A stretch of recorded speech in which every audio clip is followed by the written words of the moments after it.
nicely done. Hoyland. Oh yes, he must score surely. They have. Jamie Hoyland has done the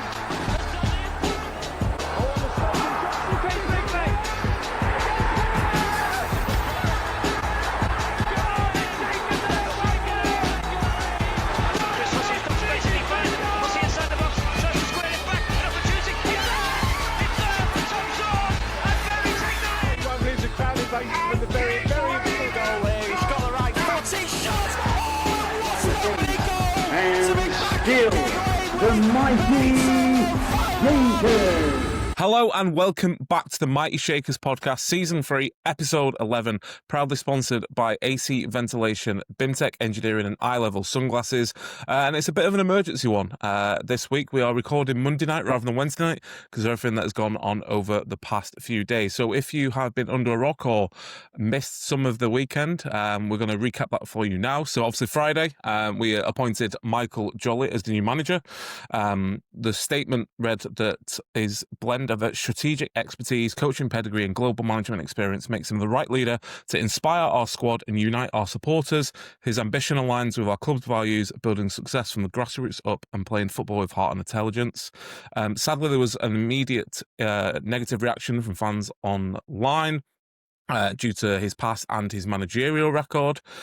We released a poll on Twitter. It had 780 votes, 80% saying he shouldn't have been appointed. He had a 33 win percent ratio in 125 games. His most notable spell was with Grimsby between 2018 and 2019.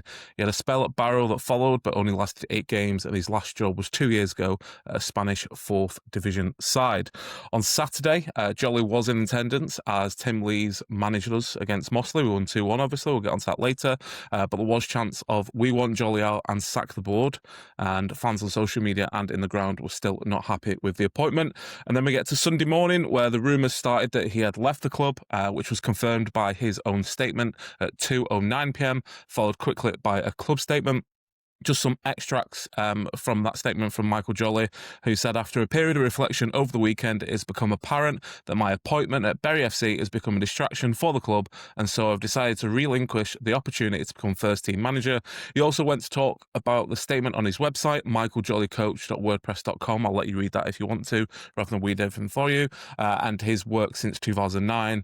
He's got a young family of his own who want to attend matches, and he placed their well-being over his own and taking a different perspective on the abuse in stadiums and on social media, ending that he wanted the best for Bury FC, didn't want his presence to deter the board from its mission of returning the club to its rightful place in the EFL, and that's why he's standing down. The Bury statement said he'd been relieved by his duties by mutual consent, and Tim Lees is continuing as interim whilst the board undertakes a wider review of club operations. So that is everything that's gone over the past 2 days. Will, Dan, you're here with me. What have you made of everything? Well, when I listened to last week's episode, the best one yet, obviously that we've ever done, as people kept telling me on Saturday, which I was happy to hear, to Will's amusement. And you said what a week it had been, and it was only Wednesday. I feel like we've had another one over the weekend where it's been another crazy 48, 72 hours at Bury. I think I'm in agreement with the 80% on Twitter who disagreed with his appointment. I just think, given his history, obviously his criminal conviction, I just don't think it's somebody that we should be taking a chance on. Whether he's had roles since his criminal conviction, I don't think it's for us to be given a chance on when the situation that we're in, when like we've been given a second chance as well as Bury FC, and struggling this season, at least having a dip of form, and our manager sort of stepping down. I just don't think it was the right appointment for us. And even then, like you mentioned, his win percentage, which people were mentioning as well, if you took away his sort of past and baggage, I don't think he'd be a manager that you're looking at and thinking, he's the one to take us on. Hasn't managed at a level before. He may have managed in the Football League briefly, really, 33% win record. I don't think he was the right person, and I think the right decision has been made to part ways. just before you get on, Will, I just want to pick up on something Dan said there. So just to confirm, Michael Jolley on the 18th of November was sentenced to 1 year of probation, which carries with it 1 year's notification to the Sex Offenders Register. On November 18th, 2010, the 1 year probation was completed and his name was removed from the Sex Offenders Register, and he was cleared to resume all coaching duties by the English FA and by the relevant UK safeguarding authorities. Yeah. I think we're all in the same boat, weren't we, with the appointment? And I think for me, football side of things, it was wrong. And like all week we've been chatting, haven't we? And like we were getting really excited of the possibilities of who was coming in. And I was actually saying it's the perfect, like, bring the fan base back together, perfect opportunity, get a buzz around Gig Lane. So I think if you would have got the right appointment, I reckon there could have been a chance for 4,000 there on Saturday. But it was the complete opposite of the perfect appointment. I don't think they could have actually got it any more wrong with what it is. And obviously the past is the past, and whatever happened in Michael Jolley's past, obviously is well documented and well known. But I also think, agree with Dan, football side of things, what just doesn't make any sense to me. Like, and the brief, the person brief, wasn't it, of what they wanted a manager? He just didn't even match that. So it's like, what's the point in putting a post out, an advert out, if the manager they appoint doesn't even match the brief of the person that they want? Yeah, so the manager description, it said National League or higher, I believe. So he does sort of tick that. Obviously, in the Berry statement, they highlighted that he had the pro license, which is the highest qualification available. But the second one was experience of non-league and or this level. But I can't remember the exact wording. So that's where sort of I want to pick up on, because you sort of hear the names that were mentioned. Obviously, people are always sort of messaging on social media and whatnot, and we'd heard names like Keith Hill, Phil Parkinson, stuff like that. So obviously you sort of get a bit of excited of that, and then obviously when the news come out, like I even said to you two in the group chat, like, who is this guy? Like I'd not heard of him, and then you sort of look at his managerial record alone. And yes, he did okay at Grimsby at the back end of the 2017-2018 season, at the start of the 2018-2019 season. I think he was named manager of the month for either August or September. He got them to like the third round of one of the cups because he played Chelsea away. So he had a decent start. And then you look at the Barrow stuff, and he only lasted 8 games. And one of my friends told me, I'll go to the games, we have done for years. He was sending me stuff around an interview with their chairman. I don't want to quote it because I can't remember exactly, but there's an interview out there on the radio with the Barrow chairman talking about why it wasn't the right appointment for them at the time. And obviously then you see the stuff that happened at the back end of the Grimsby stuff as well. But yeah, it based off record alone, I just didn't think he was the right person for the job. Never mind anything else that's happened in his life. Like as Dan mentioned it there, and a friend of the podcast, George Thomas, summed it up well on Twitter. Like, this managerial appointment was massive. This managerial appointment needs to unite the fan base, and it needed to get 500 more fans through the gate on Saturday. And it did the complete opposite. Like, we've seen the sort of social media reaction from volunteers and other people around the club, people talking about like boycotting due to it. Obviously, Samantha Harmon released a statement. So she's part of the Hurt Game too.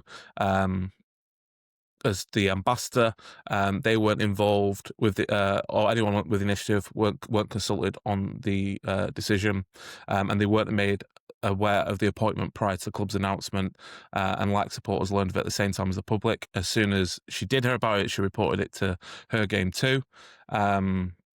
And yeah, she's got a few extra points in there. She's had to deal with a very real impact that the decision had on the volunteer base, including volunteers stepping down, and it's been an extremely difficult situation to navigate. So, but ultimately, on a football side, I just really don't think it was the right one, because like when I compare this to my friends, like when Dave McNabb joined, I think he had like a 66 win% ratio or something like that. And you're sort of looking to what he's done at this level. Obviously, he got out of it first time with Rylands. He'd won the FA Trophy. He'd obviously been managing Macclesfield as well. And you get a bit excited about that. And you saw from the football in them first few weeks, it was exciting football. When you appoint someone with a 33% win ratio, you don't get excited.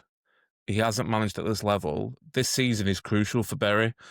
You've seen how tight it is at the top. We are quite a few points behind Lower Breck. We were outside the playoff race on Saturday because of the game getting postponed, and the results are tight at the top. I think there's 6 or 7 points separating second and 10th at this moment in time. The next few weeks are crucial. We need to get these points picked up, and yeah, I don't think it was right at all. But yeah, he has left now. Who are we thinking going forward, or do you have anything else to add on the Michael Jolley situation? Yeah, I just didn't get it whatsoever. Like you said, there was such a chance, and even in the statement, it was like, "Oh, I think this is the person to like unite the fan base." He said on there, like, I don't think we've really got like. There definitely was a division at times, and it's been spoke about, and people having to unite the fan base. I don't think that's needed to be done really anymore. I think it's quite united. However, it did, probably in the wrong way, really, unite the fan base against the manager and questioning the board. So quite ironic, really. I just think it like if you think about the fans and what they were chanting at the weekend, Mossley, that's like an away support at Gig Lane, which they tend to travel well. Away supporters like to come to Gig Lane for the first time. But if we're going away, our away form has already been poor. Imagine us going to away fans and then home fans, extra home fans would have been turning up to have a dig at us. Like, it's been all over social media about it. People like couldn't wait. Like that Rami fan who absolutely loves Bury was in the away end with the Mossley fans on Saturday, probably purely for that reason, because of what, like the chanting and what was going to go on. So it would have just made our life so much harder away from home, wouldn't it? And he doesn't have any experience in having to go to teams like Newcastle Town, does he? Or like the teams we'll travel to on a Tuesday night for the rest of the season. So the thing is, as well, those chants aren't going to stop now. That's it. They're not. People will hammer us now. It might last a season, but we're going to get hammered this year because of it, because of the decision made. A baffling decision. Like, it's just, there's nothing about it on paper that screams that it was a good appointment. And I think just weird. Like, you should be buzzing, shouldn't you? You mentioned before, Matt Nav signed. There was a bit of a buzz. Yeah, brilliant. It's come from up. And like, you should get excitement about a new manager. Like, they should be in, and they knew they should. Like, he should have been in the center of the pitch at half time. That's what you want, isn't it? Yeah. Like, me and you were in 1885. He should have been there having a few pints with the fans, or at least a chat with the fans at the end of the game or before the game. Like, none of that happened because they knew straight away they had messed up. Like, they knew. And the only reason why I didn't come on the pitch is because they knew the reception he was going to get. Yeah. And whether, I know some people with the past, Kim, and they kind of understand the situation. I know some people just cannot get their head around what happened. But either way, if you take that out, he's not a manager to get excited about. And that's the biggest mess up that I think the board have done. And talking about, you mentioned someone who we want in. Like, I want someone.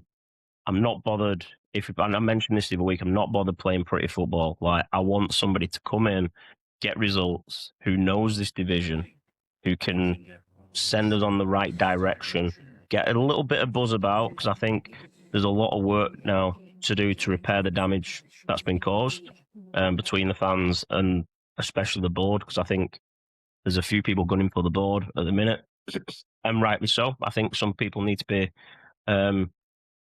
held accountable for the decision and the damage they caused to the club. I don't know who that is, because we don't know who was involved in that situation, but I think people need to hold their hands up. But I think this next appointment has to be, we can't even, it has to be the right one. And I think there's a lot of pressure on this appointment. I know Lee's. There's a lot of fans saying for Lee's, but we've been told that he doesn't want it. So I'd go for someone. I mentioned Clegg before, just because he knows the level. I really like the way he interviews. I thought when they played us, and his post-match interview was really good, came across well. And obviously he knows the level, he knows the players. And I think, for me, that would be the sensible appointment. If our board have a sensible decision in them, who knows? But I think that will be mine. Yeah, just on the board, like I think there's two things that need clarifying from the board after everything that's gone on. Like, one, what was the reasons behind appointing him / like who chose to appoint him? Because I think the board has suffered a lot since John Newby sadly had to step down. To have someone with his footballing brain, his experience, I imagine like if this was happening while he was on the board, there'd have been a big no from him, and we might not be in the situation that we're in. And then the second one, there is a bit of different terminology in both statements from both Michael Jolley and the club. So Michael Jolley said he relinquished it, and we said he has been departed by mutual consent, I think it was. Or relieved of his duties by mutual consent, sorry. So has he relinquished his job, or have we paid him off? So that's something that sort of needs to be clarified as well. Is that him saying he was going to leave anyway, and the board are taking the chance to make it look like they've done it to try and... It's all a bit murky, isn't it? At the minute. It's just, and I get it. And it always is, isn't it, with this type of stuff as well? Like, it's hard. Like, it's just... You just don't know, do you? And you don't get clear comms a lot of the time. And even in the statement, it was like they've understood the fans' frustration and they've made the decision. But I still feel like there should have been an apology in there from somebody to say we shouldn't have done this in the first place. I think it was more along the lines of we've seen the response and we've took action to it, but there's not really a sorry, we shouldn't have done this in the first place. They obviously wanted to get that long-term manager now, and that's what they've gone for with him. Like, they've not gone for somebody who, like we're talking, like somebody like a Clegg who's been in this division before and can turn us around immediately and get going. Like, they've gone for somebody who thinks that we would have them for a long period because of his coaching badges and he's had time in the Football League. But now we need to turn to somebody who's going to get it right for us on the pitch, and that's what that is, isn't it? Mentioned how long of a contract he'd signed, did it? Yeah. So we don't know. Like, I think what I would take now personally, I'd give it someone 6 months till the end of the year, end of the season, sorry. And then I would push for a big name in the summer. Because I think managers are probably more likely to move in the summer as well, because some contracts are up, they can bring their own players in. Because I think one of the part of our problem now is whoever comes in, a lot of our squad is contracted. So it's like, can we actually afford to move players on, buy them out of contract? Are people going to buy them? So I think, personally, on that front, I think we've probably offered a few too many contracts out. But obviously, hindsight's a wonderful thing. But I think, me personally, short-term appointment, get to 6 months. Someone like Clegg would be perfect, so I think he'd do it for 6 months. And then give it a proper push in the summer and get that big name in to get the fan base buzzing, proper buzz, release season tickets early, proper buzz, get them season tickets sold, get everyone behind the club again, fresh start. But let's just get through this season with the right person. Do you think, I know that Tim's obviously, or we've heard that Tim doesn't want the job permanently. Do you think he would do that for 6 months? Because it's pretty much like working in the same structures, isn't it, with the same coaches. Obviously, Dave's gone higher up now as head of football operations. Go on. They just have to bring someone in to support him, I guess, if that was going to happen, won't they? Like, he's probably still going to want to do a lot of the coaching, so someone would have to come in and support him in one way or another, whoever that's going to be. Well, so like Sam was supporting him quite a lot on Saturday, so sort of dug it with him, and then you sort of see him on the highlights as well. With the most 1960s celebration I've ever seen. Like, you'll see when we score the goal, the Gavin Massey goal, he jumps like he scored in the 1966 World Cup. I know he's from Bolton, but that's taking the piss. I think the benefit with Tim Lees is that the players know him. He knows the players. And also the other thing is, how many players have we had on this podcast? And they have said that the coaching, the training at Bury is like the best. They have the most fun and all this stuff. And I think, he does something right.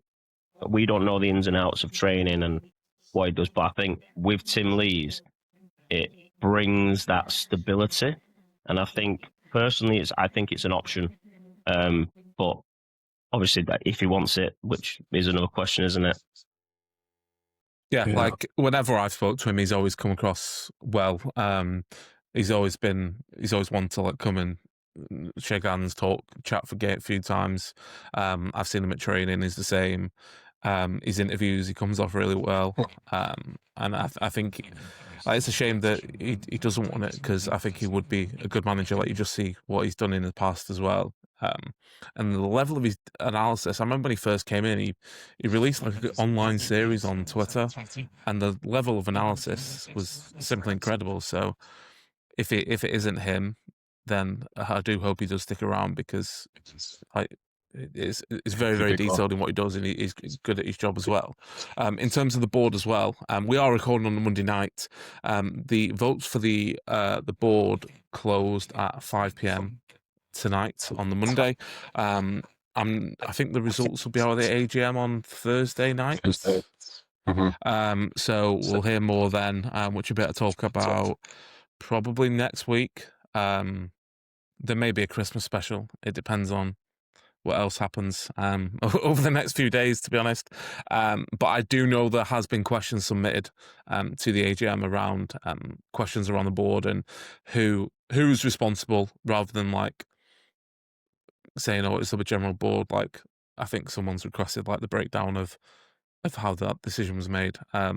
So yeah, keep an eye out on Thursday, because I imagine as soon as it gets said, I think it starts at 7:00 on Thursday.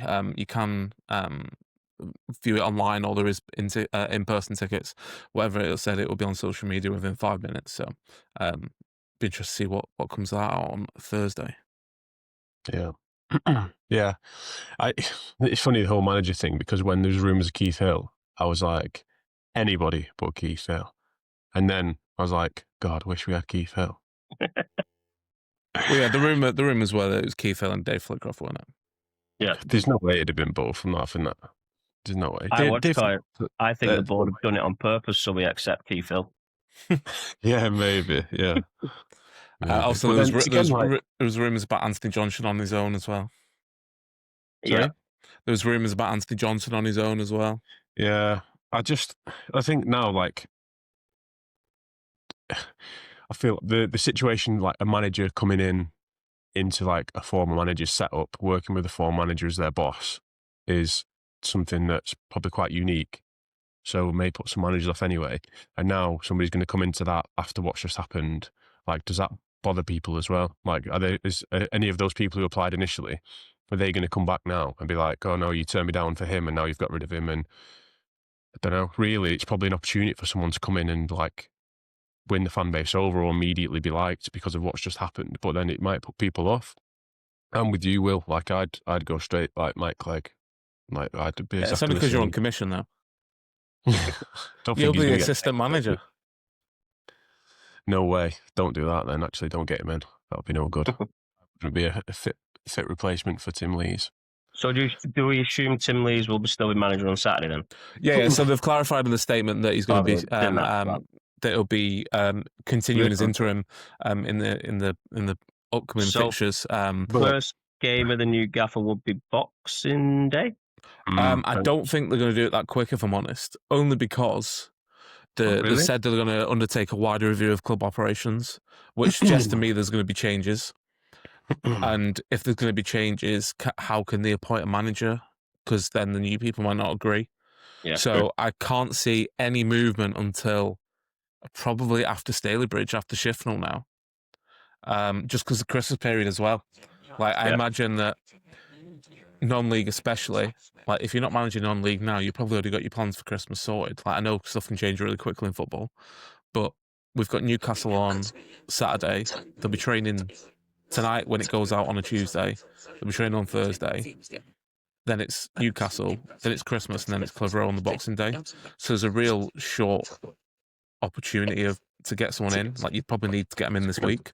Yeah, Or, like, I think it it was just Dan just mentioned there, like, will they have to go through interviews again? Will they have to go through an application process again? Like, it's going to be an intriguing few days. Yeah, I really can't see any manager coming in until Avro. Like, Avro being the first home game. I think it'd be quicker. I think the opposite. I thought so, yeah. Yeah, I think going off, they'll know who they want, because they would have had a second, third, fourth choice, whatever. Yeah. They would have had a short list, wouldn't they? And I think it's just going back down that list now. Obviously checking Google. But I think, like, I think they'll go down back through that list. And I think straight away, as soon as they must have had a board meeting, mustn't they, on Sunday or whatever, or Saturday night? I think it was Saturday night, yeah. Right. So they must have had a meeting about what they're going to do. And I think probably in that meeting, it would have been common sense to kind of discuss the next steps as well. So it would not surprise me if the board already have an idea. And I honestly think on the other side that it potentially might be announced at the AGM. I reckon it'd be that quick. Maybe, hopefully. That's just a guess. because you'd want, like, you want not a new manager bounce, but, like, you want more fans to sort of come to these games. The games after Clitheroe are probably the biggest games of the season. But I thought, to be fair, I said when he goes, I thought we'd announce who it was going to be straight away. I thought it'd just be in one, rather than us going through this period now where it's like another lull, like in between, obviously, the process of hiring the first manager, and then now we're like waiting again, aren't we? But yeah, we'll see. We won on Saturday, which is obviously the main thing coming out of it all, and then we go to Newcastle, and then we've got Clitheroe at home, which will be a tough game going off their result against York on Saturday. Yeah, they won in the cup, didn't they? So like the names mentioned as well during the sort of the process. Well, like there's some really out there shouts like Jim Bentley and stuff like that, and then obviously Nick Spooner was mentioned many times. Obviously, dad of Callum. So yeah, there's people obviously want a job, and like, well, it's just a case of going back down that list now. But is it a case of, I'm second choice, I don't fancy it? Yeah. It's literally like that, isn't it? Like, we've probably burnt a few bridges. That's Today's episode of the Mighty Shakers podcast is brought to you by iLevel, the UK's biggest name in sunglasses and reading glasses, and proud supporters of Bury FC. Based right here in Bury, iLevel have been in the game for over 30 years, offering more than 1,000 styles, from sports shades to festival fashion, classic gents frames to bold women's looks, and even safe, stylish sunglasses for the kids. They've also got a brilliant range of reading glasses, perfect for everything from your holiday novel to scrolling socials. And just for Mighty Shakers listeners, iLevel are offering 10% off and a free gift. Just use the code Mighty Shakers at checkout. Search for iLevel and Mighty Shakers online, or head straight to ilevel-uk.com. iLevel, proud sponsors of Bury FC and the Mighty Shakers podcast. Before we go on to other news from this week, anything else to add on the current manager situation? not the manager situation, no. No, but I think Will's smiling, so I think he's probably going to suggest what I tweeted about last night as well. Yeah. Go on, Will. The floor's yours. So Dubsy put on about having applications for the board, and I personally agree. One thing that I would do, though, and I know before people jump on me, this is another wage, but I would actually review like the paid staff at the minute, and I'd look at adding a paid chairman, a paid role, someone with actual football experience, and that is applied for to start at the end of the season in the summer, and that person is our chairman. Before, again, anybody jumps on me, I'm not saying the board members are useless. I think they're great volunteers. They have to be to do what they do, but I don't think they are very good board members for a club of our size, and they have the right skill set. And I think the other thing, again, No offence to anybody that has applied to come on the board. But I think if you look at the people this time, the pool of people you're voting on, I think they offer very little to nothing for what we need moving forward. So I would also, under that person, paid chairperson, I would also advertise, not through members, I'd do it to the wider football community, and would have to 4 board members to help run a football club in a voluntary basis, must have experience of business, because I think it needs to run like a business. There's millions of pounds coming through the door. We are a business and we need to be run like one. And I think if we do that, 4 people, we've got the chairperson at the top, we've got 4 people who absolutely nothing to do with Bury FC, who have the best interests in heart that it's run like a business. And I think with that, I know Dubsy mentioned before that the divide and the split, but for me, I feel like it's very much still there. It's a small minority. But I think there are people who will not vote for people because they're AFC, and there are people who won't vote for people because they're FTP. And I think if we have some people who come in completely neutral and they can reassess things, because I think at the moment there is a massive divide in the sense of they're afraid to make decisions to kind of upset the wrong people. And I think if we appoint the right people in the right positions and we look at, say, for example, people who are completely neutral with business brains, do they come in and they say, right, the benefactors are offering this 49.51, whatever, is that a good idea? And yes or no, we move on. I know the long-term lease is mentioned. That's another thing that people are stuck on. People completely neutral to the situation, do they come in, look at the long-term lease and say, actually, it's a terrible idea, or actually it's a wonderful idea, we approach. Okay, so I've got 5 people there. Under those 5 people, I then have 4 board members, which are members of the club, and they are fans, and they feed into those 5 people above them. And I'd have an odd number, so you can't end up with a stalemate for any votes or anything. But the majority of that board are completely neutral in the sense of they are not Bury fans and they are not members. Because for me, for Bury, there's too much bad blood going on and there's too many people worried about upsetting different groups of people. And the other thing, I've banged this drum for a long time and I've always said that fan ownership at Bury doesn't work. And I've actually worded it wrong the more I've thought about it, that I think fan ownership does work, but I think fan run doesn't. And at the minute, fans are running the club and we're desperate for people who have experience at running a football club. And I think that is the one thing that's missing. And I think the way that I've just mentioned, if we have a paid role with someone with experience, fantastic. We then have 4 people underneath, business people who have experience of running multi-million-pound companies or whatever it is. If we advertise, people will apply. And then we have 4 fans underneath, and that could be 4 current board members who want to do it. We could even apply to those people and get them to come in. And that's where I think we need to go, because I think at the minute, the pool of people trying to get on the board is doing us absolutely no favours. And I think the more it goes on, the longer it goes on, that pool is only going to get smaller and smaller. And I think it's best to like future-proof as well, because if we do get like promoted this year and then potentially another promotion, like as soon as you get to like National League level North or the National League in South, like it's going to get a lot tougher. So it's probably like best to, like you say, future-proof ourselves, and then we won't have issues as we get higher up the pyramid as we get back towards the EFL. Yeah. Well, I think you're right about the pool of people, because how many people nominated themselves this time around? 4, 5? 4 maybe? So 3, weren't it? I think it was 3, and then the 2 that well, what do you call it? Trying to go for it again, John Newby.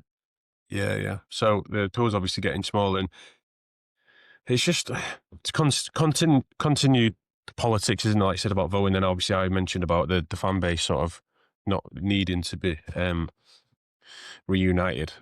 But when it comes around this time of year, there's always the politics and stuff on social media. So I'm not surprised when people don't put themselves forward, because they just think, what's the point? What's the stress? It's a year on from last year's nominations when there were resignations just before that as well. So it just never seems to end, does it? I guess mine was more based around the football board, because I just think it's a board that's like, I don't know, it's been sort of nominated, hasn't it? It was one that once the merger happened, it was carried over from AFC, and then the people who go onto it are sort of just brought onto it, rather than there being like a process where people can apply, because there'd be loads of people who have football experience, and that in itself is not something that you would need to be a supporter of. It's like you're almost part of like football club staff, isn't it? Like you're doing it because you love football, or you've worked in football before or got interest. And there'd be loads of fans who'd be good at it, but there isn't a way to get into it, I guess. And losing John Newby's obviously is a big loss because of his experience in football, and currently works in football. So I think something could be done there just to open it up for people. Not suggesting it even needs to be restructured, but just open it up to people and see who applies, who is interested. So yeah, I think there's loads that would be done, and it'd be interesting to see what restructuring things. Terry Robinson was there on Saturday, weren't he? And like someone like that, I know he's getting on a bit, and I'm not saying it has to be Terry Robinson, but there must be people who love Bury FC, who want to help us, who have that kind of background, and even people who potentially don't need it as a paid role, but they want to come in and sit at the top. I think we are desperate for just somebody who has ran a football club, and because we're big. We are a big club, and I think, no offense to again any team, but if you go down the road to Ramsbottom, okay, they don't need the structure that we need. They don't need a massive person at the top who's got experience running a football club, because it's not the same. We are a big club with a lot of money coming through the door, opportunity for a lot of sponsors, the pressure, where we need to get to, the EFL, we've got this little division of benefactors and AFC, like all this stuff going on, where I just think someone neutral coming in with a footballing brain, how to run a club, we're desperate for it. And like I said, no offense to anyone tonight, I'm not calling names or anybody applying. It is just my opinion at the minute, and I think it's probably, I'm not the only one with that opinion. Yeah, somebody who would be great, and he'll be listening as well, is Dave Seligman. I put him forward. I know he'll be busy as it is anyway, but he's works in football. He'd be good at it, very fun. But there's loads of people like that who would be great at it. Probably busy, but just got to try and get them involved and get the club forward. People keep comparing us to Litherland or Lower Breck and things like that. Comparing ourselves to the teams, the amount of people that come through the door every Saturday, we're going to have these expectations. We have got a bigger budget, so people are going to expect to be better, and we've just got to find a way to be, haven't we? Just never make it easy for ourselves. Do you think someone will end up stepping down, with this? Do you think that's what's going to come? Yeah, going off the wording of the statement, yeah, to do a review of the wider club operations suggests that something's going to happen. That doesn't sound to me like one person stepping down from a role, one person from the board is going to step down. Depends what comes out as well. If it comes out that X has done this to be part of the decision or whatever, and then they get a lot of views, they might just say, I don't want to do it anymore. I mean, do you think there's too many boards? There's a football board. Yeah. Do you think there's too much of that going on, that we just need to centralize stuff and have one board that make the decisions, instead of having a self-nominated football board? We voted them on. Should it be one board? I don't know. I think the idea is right behind it. I feel like there should be different areas where people have got the expertise and they feed into the board to make the decisions. So currently on the football board, how many club board members are on there? 2, I think. characteristic. Newby stepped down. I mean, yeah. Yeah, and John Wiggins is on the football board as well. I think Casey's on there. He's obviously like a club staff, but I feel like, and I'm not against somebody from the board being on there if they've got the time and they've got the expertise. But it should be, if you've got the expertise and it's like, you know what you're doing, that's your area. Finance, that's your area, whatever. And then once you're making decisions, then they go to the board and then they can make the decision on that. Then, like, so they're getting the expertise put to them. Like, I'm all for that. Yeah. Newby's the biggest loss because he has he had that expertise. Like, in my opinion, he was the one where I think he knew the fans as well. That's the other thing. That's the benefit of it, isn't it? I know what I've said about having neutrals. They don't know the fans and what we want and blah, blah, blah, blah, blah. But I think Newby was connected to the fans, and I think that's why he got so many votes first time, because he's got that connection. But something needs to change at this club, because my worry is if people keep getting voted off and we have to elect people without experience, then this club's only going one way, and it's not up. And that's it, isn't it? Like, people saying people should resign and all this, but it's like, we're not going to have anybody left, are we? And there's somebody who's like, we need a board who are going to stay. Like, obviously there's nominations every year, but we need like the core of a board at least. People can get voted back on who are doing well and know what they're doing and having some stability in the club. Because if we're having people resign every year, like you said, the pool's getting smaller as it is, and there's going to be nobody left to go for it. We're moving on to other club news, because there's obviously been a lot of departures. Like, speaking of departures, there has been player departures over the past few days, which started with Josh Gregory on Thursday. Also, there's a lot of rumours about, because he was a teacher and stuff like that, but he clarified it was due to how he felt under the last management team. Tyler James was announced as leaving on Sunday for an opportunity higher up the pyramid. I haven't seen anything confirmed yet, so it might be confirmed by the time this podcast goes out, but we're not too sure where he may be going. Also, there has been players missing over the past sort of couple of weeks. In Reece Kendall and Kieran Glynn, there are sort of rumours around them as well, potentially have gone or leaving as well. So, Owen Barker has left. And the only reason I know that is because Scott Duxbury broke the news when I was filming the Christmas Advent calendar stuff. I was like, nice one, mate. I can't use that. I bet you just got Scott in trouble. Yeah. He's going to get shouted at now. And I'm not editing this out either, so Scott, go for Mike. It's fine. It's the first time he's ever stopped to do something, so it's partially his own fault. But yeah, and then also Cam Fogarty has dislocated his shoulder, which is going to be out for a number of weeks now. Yeah, I spoke to him on Saturday. He said it wasn't too bad. I don't think it's so bad. So hopefully he'll be back. I mean, we've only got 2 games before the end of the year, haven't we? So it's drinking season as well, so I'm sure he'll enjoy a few Guinness. Probably dislocated it carrying our midfield, didn't he? Yeah. So yeah, we've obviously got the win against Mossley. I thought it was an improved performance from Everton, but again, there wasn't much to get any worse than the Everton game. So yeah, I feel like it was a good foot forward in terms of performances. Yeah, and some changes to the squad as well. Obviously, Tim Lees taking charge and making some changes there, changing the midfield, really, wasn't it? Leaving Trekeld and Riley on the bench. Obviously, Fogarty not playing as well, so it was Spooner and Carroll. Dropped Good. Evans. Sorry? Dropped Evans. Evans was on the bench, wasn't he? Didn't even get on. I think someone said he was ill. Apparently, he was sat in the main stand rather than on the benches towards the end of the game.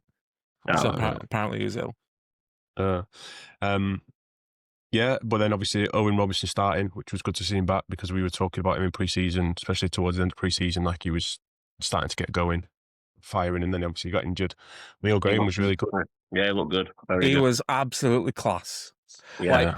Like, I love the guy because he's so like chronically online as well. Like, so when we went to interview him, he pulled his Football Manager stats up, and then on Sunday he's dropping his own highlight reel on Twitter. Oh, it's right, like the dedication to the craft is unreal. But he was so good. So good. Yeah. I'll tell you what, Leo Graham, very good. Yeah, he was good. Yeah, for a 19-year-old, like playing non-league for the first time, looks comfortable. I'll be honest, like I wasn't like I was like, oh, this seems a bit of an odd move when he first came in, but similar to Kieran Glynn at the start of the year when he turned it around, like he's been so good, like since that Witten game, and he came in and looked a bit nervous, but now he's sort of settled in and like he's getting stuck in. Like he clattered at least 3 of them before he got booked on Saturday, and he's putting himself about. Like he's not the biggest guy, he's not the strongest, but he'll get stuck in. And yeah, he looks like he's gonna be a good player for us. It'd be interesting with him on a rubbish grass pitch, see if it's the same, because you're obviously at Wigan and like you're not playing on rubbish pitches here. So that might be an interesting thing. Is that going to affect him? Massey as well, coming off the bench and scoring. Yeah, he looked good when he came on. Yeah. And do you not think, like, on Saturday, the amount of pressure on that game on Saturday? Yeah. Like, if we would have lost that, Gig Lane would have been rotten. People would have been angry. Like, I reckon it would have gone. But it wouldn't. It was good. Bad atmosphere, and the players would have been able to feel that as well. Like you could tell. Oh yeah. Whatever the chants were from the away fans and everybody, like it wasn't a nice atmosphere to play in. It's probably good that we got the early goal. Obviously, fortunate with it being an own goal, but like good that we got that earlier. And good that we got. The thing as well that the players would have had an opinion on the manager's appointment. Yeah. And they would have agreed or disagreed with it as well. So even on that side, some of the players might not have been happy, but fair play to them. They came on and they played, and we got 3 points, which, is all that matters, really, isn't it? At the end of the day, we're heading in the right direction on the pitch. We just need to get off the pitch. The most annoying thing for me is, right, we conceded 3 goals against Mossley this year. All 3 have been mistakes. Oh, he should. That was bad, wasn't it? That were a bad goal to concede. And like, because they looked okay, like their winger was great again, like he was good in the away game as well. But it's just frustrating. Because like it's 3 mistakes and it's 3 goals. Like, obviously in the reverse fixture it was a worse result for us. So, but yeah, at the moment we are 6th, 38 points from 21 games. As we mentioned before, it's so tight. Like Loughborough won late again, so they're 45 points top. Then there's 3 teams on 40 points: Vauxhall, Avro, and Stalybridge. But Avro have 3 games in hand of either of those teams. Then it's Shiftel on 39, Bury 38, Chasetown and Bootle 36, and then Runcorn on 35 and Atherton on 33. Shock result for Runcorn as well, because they've been performing really, really well, and then they got beat at the weekend, didn't they? I was quite surprised by that. I can't even remember who they got beat by, so I'm going to click now and try and find out, because Sporting Calcer. Yeah, Sporting Calcer. So it must be all the good teams get beat off Sporting Calcer by a two-goal scoreline as well. They lost 3-1, we lost 2-0. But yeah, so at the moment, Newcastle on 19th. We've also got them up on the weekend. Obviously, we played them opening day, beat them 1-0. They have lost their last 2 games, lost against Bootle 5-0 and lost against Runcorn 3-1. And before that, they drew with Loughborough 3-3. So, bit of a weird results. Yeah.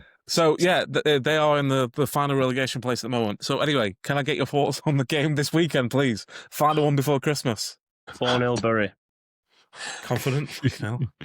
Well, we've got a mistake in us anyway, at least, haven't we? I'm going now. I weren't going, but I'm going now. Sad they can't make it. You were boycotting, weren't you? Yeah, I was boycotting, but I sorted out childcare, so I'm off. My mum's having the little one, but I'm going now. Can she have Elodie as well? I'll have a word, mate. She'll love it. They're not been in good form, have they? So I reckon we're going to have a good one. If this rain stops. Yeah. Might not be.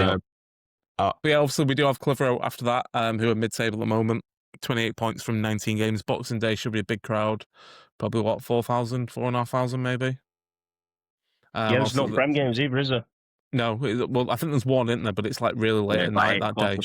Yeah. So hopefully get a big attendance there, get a big win. And then we have a little break before we play Stalybridge New Year's Day. which will also be the start of 3 very, very tough games. Obviously, a lot of former players there now with Aaron Chalmers going across. Obviously, Charlie Doyle, Scarisbrick, and Raymond Jerome were already there. We knew that from early in the season. Shifnal Town has been rearranged for the 3rd of January. Really annoying because I saw that weekend free. I'm like, I can go to Scotland then. And then I can't go now. So, I'll have to get a refund on my ticket. And then the week after is Avro. So I think it's 2 of the top 5? Yeah, sorry, 3 of the top 5 in 9 days. Yeah. It's going to be an interesting time after New Year because then if we get 3 wins, we're back towards the top table. If we lose all 3, then everyone's going to be calling for everyone's head again. And if we get a mixed bag, we'll probably just stay where we are. It's very, very tight at the top. Hopefully, we can start pushing towards the top of the league again. Obviously, we only are 7 points off lower bracket at the moment. We do have them to play again on the 28th of February. It's going to be interesting end to the season. Hopefully, go on a similar run to last year. 13 in a row. To know what would get people through the door on Boxing Day?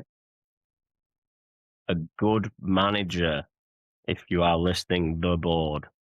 So Saturday we'll probably hopefully get a podcast out before Clitheroe, depending on what goes on. If there's a new manager before then we'll definitely try and get some. And then if not, it'll be 2026. So if we don't see you before then, have a good Christmas, good New Year, and hopefully a few wins for the Shakers. Yeah, up the Shakers. Up the Shakers.